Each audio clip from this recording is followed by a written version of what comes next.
Следующий хадис сказано «Ва'ангу» от него же. От кого от него? От кого от него? От Абу Гурейры. Опять от Абу Гурейры, который сказал пророк алейхиссалату вассалям: «Аль-му'мину мир'ату ахихи аль-му'мин». Верующий, он зеркало для его верующего брата. Посмотрите. Верующий, он является зеркалом для своего верующего брата.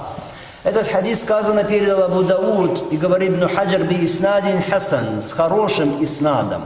Шейх Аль-Альбани сказал, что хадис хасан, то есть хадис хороший.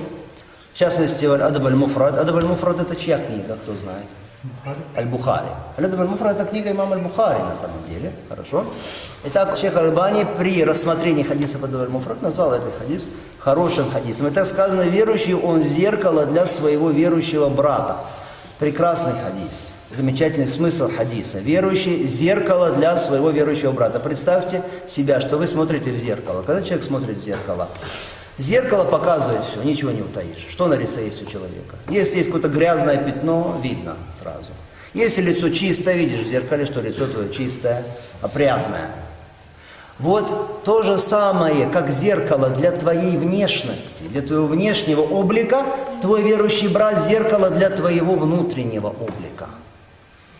Твой внутренний облик – это твой холюк, это твой нрав, твоя нравственность, твои нравственные качества и поведение.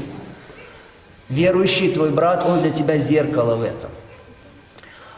Потому что верующий брат, если он искренний по отношению к своему брату, значит он не будет только говорить ему о его хороших качествах, но он и будет указывать, но указывать мудро и указывать умело на какие-то пороки, недостатки этого человека. Для чего? Не чтобы ни в коем случае не посмеяться над этим человеком, ни в коем случае не высмеять его при людях или как-то опозорить его. Нет. А для чего? Для того, чтобы побудить этого человека к совершенству, чтобы он стал еще лучше, чтобы он избавился от вот этих вот плохих нравственных качеств. Ты должен, конечно, упоминать хорошие качества твоего брата. Ты должен говорить ему: да, благо у тебя в этом, иншаллах, тебе награда здесь. Но если ты видишь какие-то плохие поступки со стороны твоего брата мусульманина или плохие нравственные качества, то тоже будь откровенным с ним. Не обманывай его, потому что ты должен быть искренним с ним. Ты должен его предостеречь от вот этого зла. Ты должен разъяснить ему, что это зло, что это опасно, что это грех, что это отвратительное нравственное качество. Чтобы человек свой внутренний облик увидал в тебе, как в зеркале. Ты ему разъяснил и показал это. Вот это настоящий мусульманин, вот это настоящий насих, то есть тот, кто относится искренне, с насиха к его верующим братьям. Потому что многие люди на самом деле не искренни к своим братьям, они только хвалят их, упоминают их хорошие качества, говорят: ты такой, ты сделал то-то, а зачастую преувеличивают. Преувеличивают для чего? С какой-то корыстью, опять же, не искренне. Хорошо?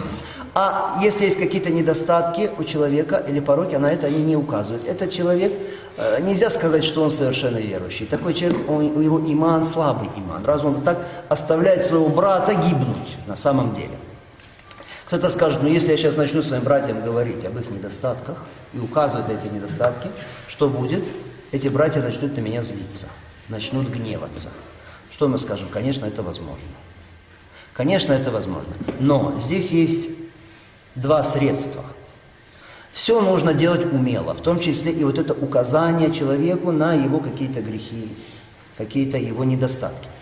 Ну, во-первых, ты не указывай человеку только на плохое, что у него есть.